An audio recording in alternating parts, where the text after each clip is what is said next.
Hey, hola a todos amigos, de nuevo con ustedes Raúl de R Studios. Hoy vamos a tener un programa muy bueno, es una especie de tertulia donde tengo a dos invitados, grandes amigos, como Oscar Beltrán, que fue mi instructor, mi primer instructor de 3D. Estamos hablando, Oscar, aproximadamente hace unos 15 años. Historia patria. Sí, más o menos. Quiero agradecer mucho a este personaje porque realmente gracias a él fue que me gustó el mundo de todo lo que es el cine y la animación 3D. Fue un libro para mí, lo sigue siendo hoy. Después de tantos años, profe, quiero darle las gracias. Muchas gracias, en Raúl, serio que sí. Qué bonito escuchar tus palabras. Un amigo de Real. Y por otro lado, tenemos a Eli, que es una practicante, creo que eres de diseño gráfico, ¿cierto? Sí. Bueno, hoy hablaremos de efectos visuales, ¿sí? Todo lo que es la industria de entretenimiento. Entonces, para yo no empezar a hablar como una cotorra, tengo a estas dos personas acá que tienen dudas y en base al conocimiento que yo tengo, entonces voy a tratar de responder a todas esas preguntas para que todas esas personas que quieran entrar en el mundo del cine tengan la capacidad de entender un poco de esto. ¿Listo? Entonces, bueno, no siendo más, ¿de qué les gustaría hablar de cine, muchachos? Listo, Raúl, gracias primero por estar aquí en este canal y poder compartir contigo y con Elisa esta pequeña tertulia, ¿no? Yo pienso que lo primero que tenemos que hablar es aclarar a las personas la primera terminología, ya que el mundo audiovisual ha evolucionado bastante, ¿cierto? Y hay tres términos que todos los estudiantes siempre me preguntan cuando van a hablar de este tema, y es, ¿qué es FX, ¿cierto? O FX, ¿cierto? ¿Qué es VFX o VFX? ¿Y qué es el CGI o CGI, como lo dicen en inglés, ¿cierto? Me gustaría que hicieras una introducción de ese tema primero para que podamos aclarar un poquito más el tema y también para que Elisa pueda entender un poquito esa parte y ya podamos seguir con estas preguntas. Bueno, básicamente cuando ustedes van al cine y ven una película tipo, no sé, Vengadores, Piratas del Caribe, casi todas estas películas que ustedes ven que tienen efectos visuales, cada una de estas producciones se emplea lo que son estas famosas frases del VFX, FX y lo que es el CGI. Si ustedes en algún momento, vamos a empezar por CGI. ¿Qué es CGI? CGI es la sigla que en términos españoles significa imagen generada por computador. ¿Alguna vez te viste la película Toy Story? Sí, claro. Listo. ¿Te viste Shrek? También. Listo. Esas películas, por lo general, son películas que todos los personajes, todo el set, el set, todo lo que recrean dentro del programa 3D lo generan por computadora, ¿cierto? Entonces ahí es donde aplicamos el término CGI. Igualmente el término se puede utilizar para cuando estoy haciendo una película de animación y quiero hacer un efecto que en la vida real no se podría hacer, utilizaríamos CGI en ese caso, ¿cierto? Ahora, el segundo término que vamos a utilizar se llama VFX, la sigla, que en español sería efectos visuales. ¿Ok? Pero ¿qué es eso? Realmente, eso abarca realmente un número de componentes que va relacionado en todas las industrias creativas. Aunque no lo creas, el VFX abarca lo que es el CGI. Ahora, otro término en el que podemos hablar son los effects. Los effects, como lo decimos en el término latino, serían efectos prácticos. ¿Qué películas utilizan efectos prácticos? Muchas hoy en día todavía. Las películas de James Bond, las explosiones que ustedes vemos en las películas son grabadas con cámaras, planos reales, y las explosiones son totalmente reales, entonces a eso nos referimos con efectos prácticos. También están, por cierto modo, el maquillaje, que vienen a ser todo ese maquillaje que se puede demorar 4, 5, 6 horas para hacer una toma de 20, 30 minutos. Entonces, también en los efectos prácticos podemos tener aguas bravas, aguas pues como si fuera de mar. Hay una película que hicieron por allá, no me acuerdo la fecha, pero en esa película utilizaron miles de galones de agua para recrear el tsunami de Tailandia. Entonces, esos serían efectos prácticos. Y por último, vamos a hablar de qué son los VFX. Entonces, el VFX en sí es lo que abarca tanto como el CGI como los efectos prácticos. A eso también le podemos meter como stop motion, películas como Pinocho, es una película que hicieron con stop motion, eso también incluye en todo lo que son los VFX. La película Matrix, que fue la que prácticamente revolucionó el cine, porque fue una película totalmente hecha en fondos verdes, ¿sí? Entonces ahí también hablamos de efectos visuales, de cómo eliminar ese fondo, cómo integrar los elementos 3D que hacemos desde el CGI y cómo integrarlos para que realmente cuando veas la imagen, diga, oye, es tan real. Entonces, hablando un poquito de lo que son los VFX, sí abarcaría lo que es como es el conjunto donde vienen los efectos prácticos como los effects, los CGI, que son los elementos generados por ordenador. Podemos meter también capturas de videos de real con chroma key. Podemos también puede hacer con un montón de cosas, incluso por allá en los años 80 hacia abajo, las películas se hacían era con efectos ópticos, que eran las cintas que las juntaban para hacer todas estas películas que veíamos años atrás cuando no existía la tecnología actual. Sí, o sea, podemos decir entonces que los FX realmente se hacen durante el rodaje y la producción, ¿cierto? Lo que Raúl mencionó, eran explosiones a escala o con maquetas, ¿cierto? Mientras que los VFX o VFX se utilizan en postproducción, ¿cierto? Y es porque se vale la postproducción, ¿por qué? Porque en la producción es difícil, o es costoso, o realmente es imposible poderlo realizar. Entonces realmente es donde se pueden unir totalmente esos dos mundos, ¿cierto? Entonces la idea era que los seguidores de tu canal puedan entender un poquito esa terminología, ¿cierto? La terminología es un poquito a veces complicada porque digamos que muchas veces cuando vas a ver una película en el cine hay unos efectos visuales que son tan reales que pasan desapercibidos. Tiene que tener un ojo muy técnico para poder decir eso se hizo con... Y eso ha cambiado mucho, y vamos a decir que el cine se ha ido en dos grandes corrientes. Los que son más tradicionalistas, hay directores que dicen, yo no estudié producción o director para grabar en fondos verdes, ¿no es cierto? Hay unos que dicen eso, ¿cierto? Y hay otros que saben que pues prefieren utilizar los efectos especiales generados por computador, ¿cierto? Porque es más rápido, ¿cierto? Porque es más económico, ¿cierto? Porque es tendencia. No ¿cierto? Tanto económico, hay de cosas a pues cosas. Dependiendo Digamos que el CGI, para hacer algún, vamos a poner así, la película 2012, es una película que yo creo que el 75%, 80% de la película, con los derrumbes, con las fracturas de piso y todo eso fue generado por ordenador. Incluso en esa película tuvieron que crear un software especializado para poder hacer todas las dinámicas de las fracturas. Entonces, porque si lo tiramos a la vida real, es casi que imposible hacerlo, ¿cierto? Entonces, ahí es cuando se utiliza cuando la demanda del CGI viene, y es lo que genera que el director, el creativo diga, yo quiero, en el guión hay una parte donde el suelo se abre y luego pasa un avión cerca de mí o un jumbo. Hacer eso en la vida real es muy difícil, es más complejo. Que si se puede, sí, claro, porque si nos vamos a Top Gun, la película Top Gun tiene la mayoría de muchas tomas sí fueron realmente generadas en cámara real y lo hicieron con cámara real y con planos reales.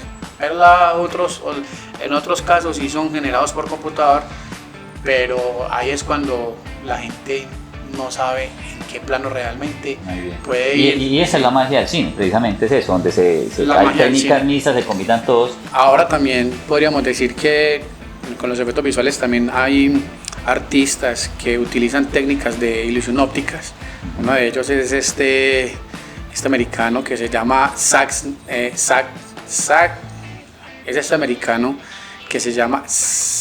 King. No sé si lo han visto, que es como un oriental, un chino, un japonés, no sé.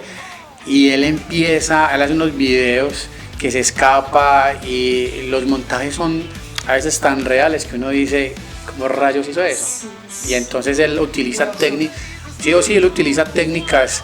mezcla muchas técnicas, tanto visuales, utiliza el programa After Effects, donde empieza a hacer pura máscara y luego tiene también las ilusiones ópticas, que es construir sets donde la cámara, ponen el set frente a la cámara, quieto, y eso automáticamente luego en postproducción, o sea, es un montón de cosas donde realmente lo utiliza unas técnicas, y para mí es uno de los que incluso ha revolucionado los efectos prácticos sin gastar tanto dinero. Como hace los efectos visuales, como hace las técnicas, la técnica que él tiene en estos momentos, yo creo que incluso ya lo utilizaron en muchos comerciales. En muchos comerciales lo han llamado a él porque el tipo se especializó solamente en hacer VFX. Va surgiendo, de acuerdo a la técnica y la especialidad, van surgiendo especialidades, ¿cierto? Exacto. Y el cine tiene que pegarse de una y de otra y empezar a experimentar con todas ellas, ¿cierto? Y eso es lo que está pasando hoy en día. Exacto. Por ejemplo, una de mis series favoritas es Mandalorian. Me parece curioso cómo están grabando con las pantallas gigantes, ¿no es cierto? Porque eso también está revolucionando, ¿no es cierto? Obviamente, digo, no todo el mundo obviamente está a favor de eso. Pero bueno, ya ahora que ya podemos entender un poquito el tema de la terminología, ahora pasemos, mencionaste algunos programas, ¿cierto? Que la comunidad pueda entender qué son los programas más comunes que utilizan en la industria del cine, ¿no es cierto? ¿Cuáles son esos software, ¿cierto? Hablemos un poquito de esos software. Bueno, el canal mío, ustedes saben que a mí me gusta es Houdini, y es a lo que más le aplico yo y es lo que más me apasiona. Para hacer un programa de 3D, ¿cierto? Que es el programa, digamos, entre comillas, el papá de los pollitos, ¿cierto? Porque es el programa más utilizado para hacer los efectos visuales, ya que es el único programa que desde su núcleo es un programa 100% procedural. ¿Listo? Eso fue lo que hizo que Houdini tuviera la fortaleza por encima de los otros software, ¿cierto? La gente pensó que primero era para solamente hacer explosiones, fluidos, ¿cierto? Explosiones, partículas, etc. Bueno, Raúl, pero entonces está bien. Son muchas terminologías, pero también sabemos que hay demasiados programas y mejor dicho, cantidades inmensas. Y para ti, ¿cuáles son los mejores? Y en la industria, ¿cuáles son los más utilizados? ¿Cuáles son los que mejores recomiendas? ¿O cuáles son los mejores en general de potencia, de renderizado? Usted es el que conoce más de eso. Vas a la pregunta que todo el mundo hace, eso es la pregunta del millón, ¿cierto? Eso, llegar aquí y decir cuál es el mejor, eso es yo coger y yo mismo disparar, ¿cierto? Cada programa es especializado en su área, ¿sí? Pero vamos a hablar los que más están en la industria y cuáles son sus pros y cuáles son sus contras. Creo que en el video pasado que yo hice hace muchos años, ahí hice una comparación entre Cinema 4D, Blender y creo que Houdini, que es el programa que yo más utilizo. Entonces, primero, hablemos en general de cuáles son los programas de la industria, cuáles son los estándares de la industria. Está Maya, está Cinema 4D, está ZBrush, está Houdini, puede estar Modo, que casi no es utilizado, se me escapa otro por ahí, no me acuerdo el nombre, 3D Max tal vez. 3D Max, y también podríamos incluir en Blender en algunas mini producciones o producciones también, Blender, solamente que no, hablando de Blender, y eso que es el programa gratuito que después ahorita vamos a hacer una comparación con Houdini. Listo, vamos a empezar a hablar por Maya. Listo, desde todo ese montón de software de industria creativa que es en el cine, entre comillas, el software más utilizado en la industria es Autodesk Maya, que es el software por excelencia para las animaciones de personajes, para los efectos visuales, pero que para mí en los últimos 5 o 6 años ha venido en un declive. ¿Por qué? Porque no han vuelto a sacar. Sí, se estanca. No ha sido tan novedosa las nuevas herramientas que ha traído. Exacto, y eso que sí, y ahora hablemos un poco de otro software que se llama Autodesk 3D Max, que también es de la casa Autodesk. Para mí es uno de los software que a futuro desaparece, aunque ustedes no lo crean, o sea, digan, no, este man está hablando, no, tiende a desaparecer. ¿Cuál es el problema de Autodesk? Que desde la última versión buena que yo conocí fue la 2007, de ahí para adelante la mayoría de las versiones de 3D Max es muy inestable. Aparte de eso, también necesita de software de plugin de terceros, y Autodesk no le ha vuelto a inyectar. Sí, le ha robado mucho protagonismo Maya, de hecho. Exactamente, entonces más que le roba, no le ha vuelto. Las actualizaciones, cuando uno se pone a mirar las últimas actualizaciones de 3 Max, son muy pobres. Más que todo dedicado al modelado. Y también se enfocó mucho a escenario, ¿no? Al modelado arquitectónico. Exacto, sí, no, también hace broadcast y también hace cosas para cine, pero sí o sí necesitas comprar la licencia, y aparte de eso tienes que comprar plugin de terceros para poder hacer entonces, todo ambos, lo que tanto hace. Maya como 3D+, entonces ese es el pecado. Y los altos costos, los plugins de terceros, la y aunque sí tiene el software Arnold, que es uno de los mejores software del mercado para renderizar, podemos decir que eso sí ha sido una de las grandes de las nuevas adquisiciones y mejoras, pues. Digamos que cuando Maya compró lo que es un programa de simulación de fluidos y creó la parte interna que es Bifrost para crear simulaciones con nodos. Ahorita vamos a hablar un poquito de eso porque yo digo que Maya viene en declive desde hace muchos años. Y esos nodos los estaba sacando precisamente que Houdini era el que utilizaba esa técnica. Ya vamos a hablar de Houdini, ese lo quiero dejar de último. Luego vamos a hablar de Modo, que es un software que lo compró la casa de Foundry, la creadora de Nuke. Y aunque es un software que realmente ellos pensaron que al comprar ese software iba a pegar, la verdad no, es un software que nunca lo he utilizado, es muy bueno para modelar, la interfaz gráfica es muy amigable como Cinema 4D, pero la verdad es muy intuitivo, pero no pegó mucho el software que, sí, exacto, creo que Foundry se descachó con eso, hubiera comprado más bien Cinema 4D. Y ahora. Yo también quiero Cinema 4D. Cinema 4D. Te conocí cuando era Cinema 4D. Sí, cuando Oscar nos empezó a dar animación 3D y nos empezó a dar 3D Max, a mí el software, ese software como que no me gustaba mucho. Y yo empecé a mirar qué otros software hay en el mercado. Y en ese momento también conocí Cinema 4D, que yo le dije, profe, yo no quiero 3D Max, quiero aprender Cinema 4D. Y me acuerdo que las palabras de Jorge, de profe Oscar, eran, listo, aprenda y me enseña. ¿Cuál es el fuerte de Cinema 4D? Todo lo que son, aunque puede hacer efectos visuales, es un software que es más especializado en los motion graphics. Cuando vos ves comerciales, cuando vos ves cosas de Super Bowl, donde salen todas esas, como digo yo, figuras animadas, líneas animadas 3D. La mayoría de esas cosas sí o sí los están haciendo en software que Cinema 4D. Bueno para eso, y es otra área también es el software de la publicidad de 3D. Por si usted es diseñador gráfico y quiere aprender animación 3D, su mejor opción siempre va a ser Cinema 4D, porque es el software que va más ligado a toda la suite de Adobe.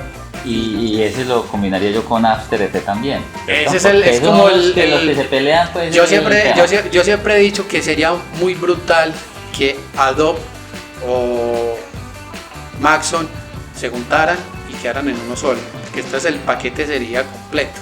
Eso es una historia a mí After es muy bueno para hacer todo lo que son motion graphics, también efectos visuales, pero no es que sea tan fuerte. Entonces ese es otro software también.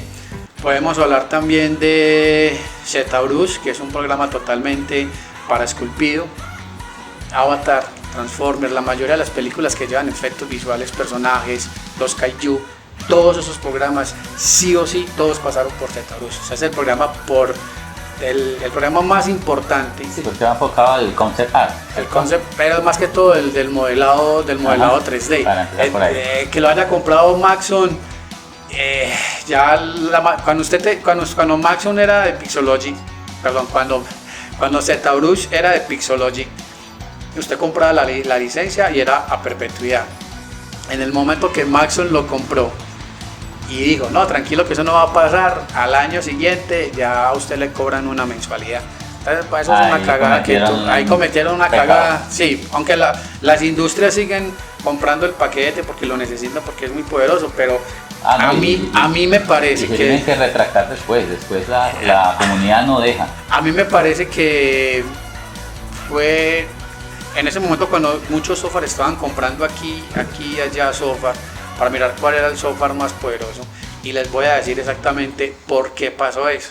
quiere saber por qué pasó que todos los software empezaron a hacer jugadas, a comprar y esto, y paquetes y esto. ¿Usted quiere saber, Oscar, por Sí, qué? fue como un desespero que había ahí Pero, precisamente. ¿por qué era ese desespero? Más o menos, ¿no saben por qué? Porque Houdini estaba pisándole los talones a Exactamente. todos. Houdini, a ver, cuando llegó Houdini y se popularizó, ¿sí? Porque digamos que aquí en América Latina son muy poquitos los artistas que les gusta Houdini, porque cuando yo empecé Houdini, la primera semana que yo empecé ese software, todo era en inglés, yo me desesperé.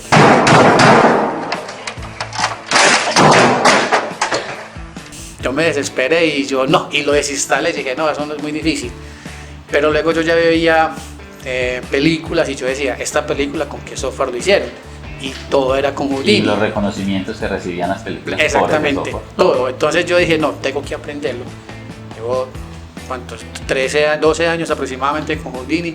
Yo diría que todavía me falta mucho porque Houdini... Entonces menciona las características, las ventajas por las cuales Houdini es software tan poderoso y estándar en la industria y ahora sí. ¿Por qué Houdini es el estándar en la industria? Se lo voy a decir ya. Primero, es un software que es 100% procedural.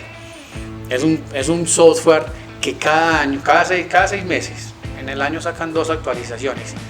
Pero cada que saca una actualización, uno se queda boquiabierto. Porque el desarrollo de software que esa empresa de SideFX le hace a Houdini, uno se queda boquiabierto. O sea, cada vez que viene algo, son casi 15 minutos. Se le invierten en investigación para mejorar el programa realmente. Y más que todo por su núcleo, que es procedural, que ahorita les voy a explicar otra vez qué es procedural. Listo, para que la parte procedural es una de las primeras, listo. Y la segunda es el sistema de nodos que trabaja. Es eso, nodos procedural. Esas dos es lo que le da la fortaleza. Se acuerda que ahorita estamos hablando que porque en un tiempo donde los software estaban comprando, haciendo jugadas y todo eso, por lo mismo. O sea, Houdini es tan poderoso en la parte del ámbito de los efectos visuales, que su especialidad siempre ha sido fluidos, explosiones, aguas bravas, fracturas, telas, colisiones, todo eso. Entonces es un software que todo automáticamente, pues, todo lo tiene incluido dentro de su núcleo. Y aunque es algo muy difícil de aprender, porque es extremadamente difícil. Bueno, entonces digamos que ese es el pecado de Houdini. La curva de aprendizaje es muy larga. La curva de aprendizaje de Houdini, no, Dios mío, lenta. bendito. O sea, se la voy a poner así. De 1 a 5, 5 siendo el más difícil, la voy a poner así. Cinema 4D, Maya, 3D Max, Blender, yo le diría 3 también. 3. Y Houdini. El doble. O sea, al principio, lo más importante para aprender Houdini en los efectos visuales es usted aprender una nueva frase, una nueva palabra que mucha gente no sabe, que es procedural. Que después de que Houdini se volvió popular, porque Houdini de un momento a otro, él hace 25, casi 30 años existe. Pero de un momento a otro el programa no era amigable, que yo siempre decía, cuando lo cogí por allá en la versión 2011, Houdini era un programa, yo decía, eso es para científicos de la NASA. Sí, y es otra cosa que hay que tener en cuenta, él tiene una parte que es para artistas, pero también una parte que es de mucha matemática, que hay que saber mucha lógica matemática. Pero es que hay una cosa, lo bueno y ahí salen corriendo los artistas. Oye, ¿vale la pena? Oh sí, lo vale. Si tienes la fuerza necesaria. No, hay una cosa que a mí me parece muy brutal de Houdini. Okay. En el mundo del cine a usted le piden o un artista total, sí, o un técnico. O un programador. ¿Qué hace Houdini? Junta el técnico y junta al artista. Y los junta en un artista muy único. Bien. Entonces, y ahí donde también vuelve el mundo, se divide en dos: los que están a favor de que la matemática sea la que genere los modelados artísticos, o que sea la creatividad las que la genere sin utilizar tan abiertamente la matemática. Hay que aprender. Houdini, eso es lo que está pasando hoy en día. Lo que pasa es que Houdini es tan poderoso que si usted es un artista y no sabe nada de matemáticas, puede utilizar el software, pero para cosas muy complejas sí va a necesitar matemáticas y aprender un lenguaje de y programación que que lo se bueno, llama VEX. Y si usa el tema procedural, lo que le permite a ustedes trabajar de manera modular. Y usted no tiene que desbaratar o repetir el diseño para hacer los cambios, los ajustes. Ahí sí, eso es lo que tiene poder. Lo que pasa es que Houdini es un ejemplo. Yo empiezo con un cubo y de ahí para abajo me voy creando varios nodos. Cada nodo me genera una acción y de un cubo yo puedo terminar en un modelo de una nave espacial. O un edificio. Y si yo quiero regresarme al nodo de arriba, automáticamente genera un cambio arriba y abajo me hace el cambio sin necesidad de ser destructivo. Entonces ese es no es destructivo. destructivo. Diferencia que hicieron ya los otros software, Blender, Maya e incluso Cinema 4D, modificaron su núcleo para poder crear también por procedural, pero ya no es lo mismo que el software de Houdini, que es un software que se hizo 100% desde adentro procedural. Sí, de principio ya venía modular.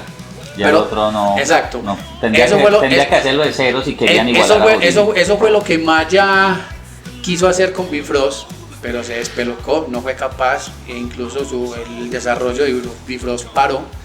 Eso es muy teso. Y también está la parte de Cinema 4D que también tiene por nodos, pero es muy poco explorada. El único software que para mí, a futuro, todavía no, pero es un software que a futuro va a ser la competencia Houdini, directamente Houdini. Se llama Blender. Sí, pero todavía le falta. Tiene sus nodos de geometría. Y cuando ustedes se ponen a mirar esos nodos de geometría, uno dice, o sea, están volando. Sí. No tienen la misma capacidad de Houdini, que Houdini tiene los nodos sobre nodos de adentro, pero a la velocidad que está creciendo Blender, yo le digo que nos morimos en una guerra. Yo diría que en unos 5 o 6 años más o menos podría estar a la par. Y ahora con la inteligencia artificial. La inteligencia artificial. Sí, que va a ser mucho más rápido. Sí, o sea, ¿cuál es la facilidad que tiene la inteligencia artificial? Que para mí, a futuro, sí nos puede llegar, a muchos artistas nos va a quitar el trabajo, pero siempre tiene que haber un artista que pueda controlar las cosas que hace la inteligencia artificial.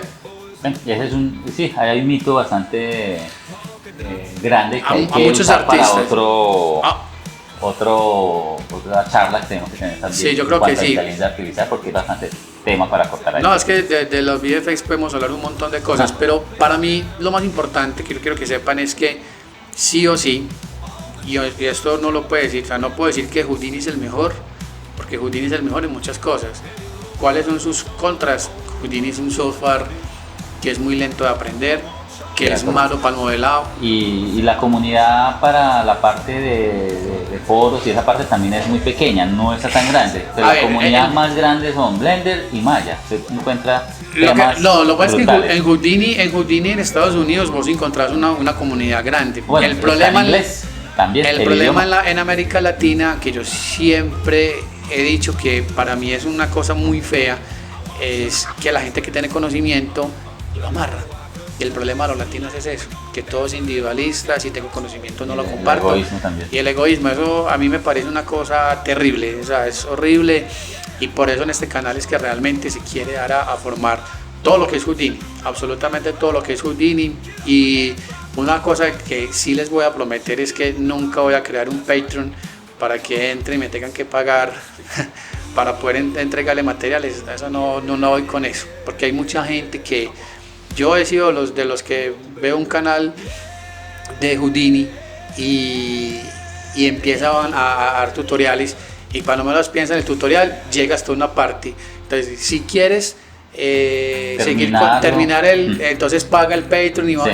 Yo estoy en contra totalmente de eso, a mí no me gusta. Entonces, en el canal mío todo va a ser absolutamente gratis a medida que vaya haciendo los tutoriales.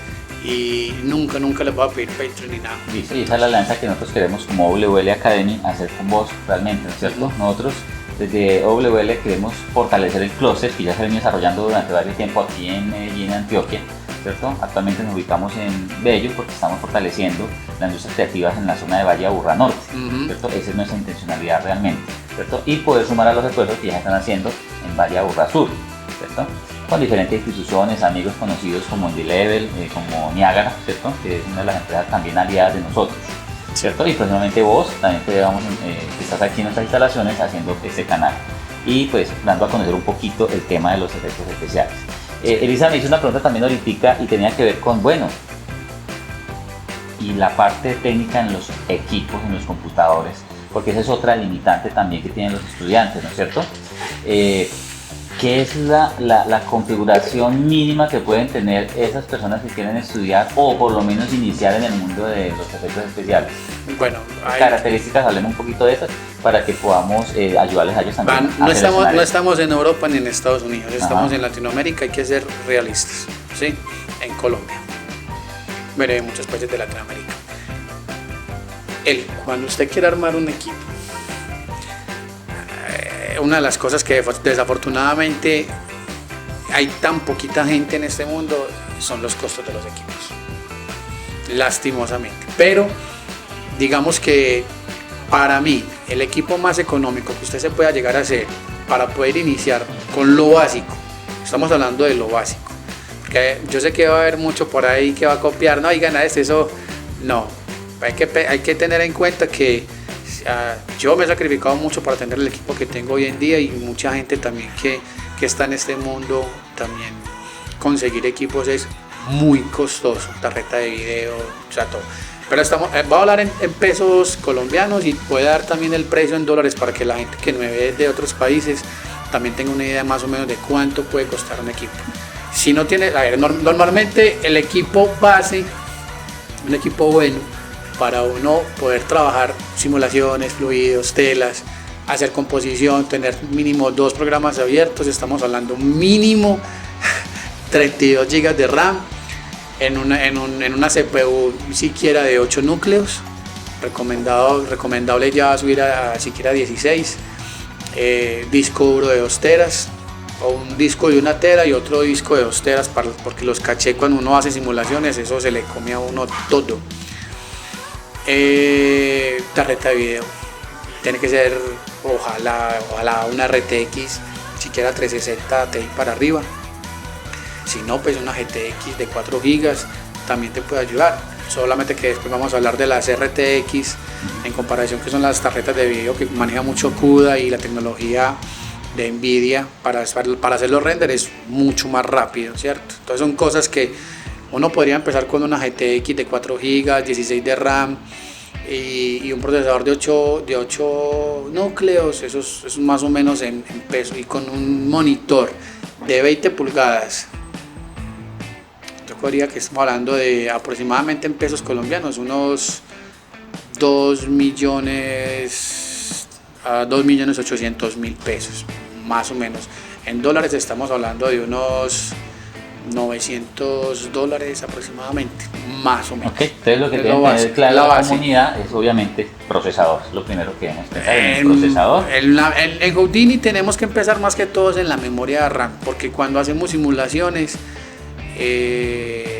las simulaciones por lo general siempre se ocupan en la memoria RAM. Por eso, entonces, pero incluso podríamos tener un procesador de 4 núcleos. Entonces necesitaríamos un buen procesador con una tarjeta madre que se le pueda colocar la RAM que se pide. Procesador. Es que podríamos tener una mínimo, ¿cuál sí. se podría hacer? Mínimo procesador, ¿de cuánto? Mínimo pues ya 4 o 6 núcleos, pero lo más importante podemos hablar si podemos hablar de Ryzen, sería una... Ryzen siempre va a ser lo mejor para 3D. ¿Y sería un Ryzen que 5 para arriba? Un Zen Ryzen 5. De 5 para arriba. De 6 núcleos. Y si vamos a usarlo en Intel sería uno similar pues al de Ryzen 6 núcleos, perdón. Y vamos a hablar ahora de la RAM. Entonces la RAM debe ser mínimo, tú decías 16, 32, bueno, 16, ya de ahí para arriba todo lo que le quieran meter a la... 16 aguanta. Pero para lo básico. Los 16 es lo básico, posterior del programa. Y óptimo de ahí para arriba, ¿listo? Pero sabemos que 16 puede ser lo mínimo, pero 32 tirando a eso. ¿Listo? Disco duro, de estado sólido y mínimo 2 teras. 2 discos, uno de 1 tera y otro y otra de 2 teras o 1 tera para los cachés y las simulaciones. Listo, muy bien. Sí. Y claro, porque necesitas el caché, necesitas la simulación y guardar el archivo o el proyecto también. Sí. Bueno, y hablemos Video. también de la tarjeta video. Hay 2 ramas de tarjetas de video, que es la GTX y la RTX. La GTX es la versión anterior, la RTX, que incluso pues las RTX todavía siguen siendo acá en Colombia tarjetas de video costosas. Ujú. Entonces, si no se tiene el presupuesto para una RTX mínimo 360, entonces ya la cuestión aquí sería invertir en una GTX, puede ser una 1660 de 6 GB de RAM, porque a medida que hacemos simulaciones o hacemos el render, Ya comiendo esa RAM. y hablando de la VRAM, de la memoria RAM de la tarjeta de video, ojo, no es memoria RAM de la tarjeta de video, porque mucha gente confunde memoria RAM de la CPU con la VRAM de la tarjeta de video. La RAM de video. La VRAM de video que es totalmente aparte de la... Hay software como VRay que utilizan tanto el CPU como la tarjeta de video, pero eso todavía apenas está... No es muy bueno que digamos todavía. Entonces, sí o sí, es más o menos el presupuesto. 3 millones de pesos colombianos, 920 mil dólares para armar una CPU medio decente para empezar en el mundo de los efectos visuales. Estamos hablando de Latinoamérica. Obvio, si uno estuviera en Estados Unidos, en Europa, pues nos armaría una PC de unos 5.000 euros y ya hay o 5.000 dólares, y eso ya sería una RTX de una 490 con 64 mínimo de RAM o 128, porque cuando miramos el cine sí o sí utiliza supercomputadoras. No, y el cine, hay que reconocerlo, es costoso, ¿no es cierto? Costoso. Hay algunos influenciadores que tratan de mostrar que se puede hacer producciones con pocas personas, con bajos recursos, ¿no es cierto? Pero va a ser un poco difícil. Una de las razones por la cual nace WL Academy es precisamente porque no solamente fortalecemos el clúster, sino también ayudamos, ¿no es cierto?, a 3 cosas muy básicas. Primero, que la persona descubra la pasión que siente por lo que está aprendiendo. En este caso, todo lo que tiene que ver con el cine y las industrias creativas. Segundo, que pueda desarrollar esas habilidades, encontrarlas y desarrollarlas para que las pueda potencializar. Y por último, ¿cierto?, que pueda conectar con personas similares en esos temas, ¿cierto? Porque el pecado que tenemos aquí en Colombia, por lo cual no hemos sufrido mucho en el tema de la producción audiovisual y el cine, es por ser tan casas solas, por aislarnos, individualizarnos, ¿cierto? Porque decía Raúl al principio, es egoísmo, ¿cierto? Cuando nos conocimos hace mucho tiempo, nos separamos, nos volvimos a encontrar en el camino, notamos que seguimos avanzando de manera separada, pero ahora estamos otra vez empezando a fortalecernos para poder trabajar conjuntamente. Y los estudiantes, así como Elisa, que han sido chicos que han llegado ya a la academia, con ciertos conocimientos en diseño, en video, en fotografía, en algo en 3D, ¿cierto? Estamos potencializando más esas habilidades para que se pueda generar esa comunidad, ¿cierto? Porque hay proyectos que Raúl o yo tengamos que trabajar, pero solo no somos capaces. Siempre, sí o sí, tiene que ser un equipo de trabajo. Claro, uno solo, uno se muere de hambre. Y eso es lo que queremos que la comunidad también entienda. Nadie será bueno para todo. Y en la industria creativa, demasiados papeles para trabajar. O sea, el flujo de trabajo en la preproducción, producción y postproducción es bastante amplio. Demasiado amplio, ¿cierto? Una sola persona hacer todo es difícil. Aunque ustedes han visto videos en internet que una sola persona en Blender hizo todo, es falso, él tuvo que haberlo hecho. No, sí, a ver, espere, posiblemente sí lo haga, pero son proyectos de 2 o 3 meses, porque 2 o 3 meses, 2 o 3 6 meses, un año. ¿Cierto? Exacto, son proyectos individuales. Pero no solo 100%, es falso. No, lo que pasa es que para uno hacer cosas ya más grandes, sí o sí necesita un equipo de trabajo y trabajar. Usted no puede ser bueno en preproducción, no puede ser bueno en producción y puede ser bueno en postproducción al mismo tiempo. Difícil. Si solo estamos hablando de Houdini, que le puede llevar a hacer toda la vida aprender Houdini. El problema es que cuando piden artistas de Houdini, por lo general piden un artista que sepa Houdini y que sepa Nuke o Fusion. Entonces eso es otro tema para otro programa, donde vamos a hablar exactamente de los programas de composición, que es Nuke y lo que es Fusion. Exactamente. Entonces, y para eso necesitamos un especialista, ¿no es cierto? O una persona que sea muy gomosa en el tema y que le dedique su tiempo y sus horas a eso.